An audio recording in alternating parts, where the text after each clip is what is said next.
এই 7 জন বা 9 জন যুবক উচ্চ পদস্থ কর্মকর্তার সন্তান ছিলেন।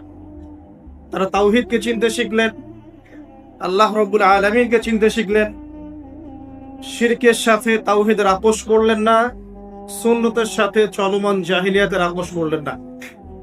এর ফলশ্রুতিতে তাদের উপর নির্যাতন নেমে আসলো।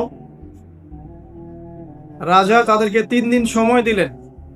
3 দিনের মধ্যে যদি তোমরা তোমাদের ধর্ম ত্যাগ না করেছো, তাহলে তোমাদেরকে মৃত্যুদণ্ড দেওয়া হোক। তো সেই 7 জন বা 9 জন যুবক ওই রাষ্ট্রের মধ্যে কোনো অরাজকতা সৃষ্টি করলো না, বরং তারা সাইলেন্টলি সেই রাষ্ট্র থেকে চলে গেল। সেই ফিতনাপূর্ণ জাহেলি পরিবেশ থেকে নিজেরা আস্তে করে সরে গেল, সেখানে কোনো রকম ফাসাদ সৃষ্টি করলো না।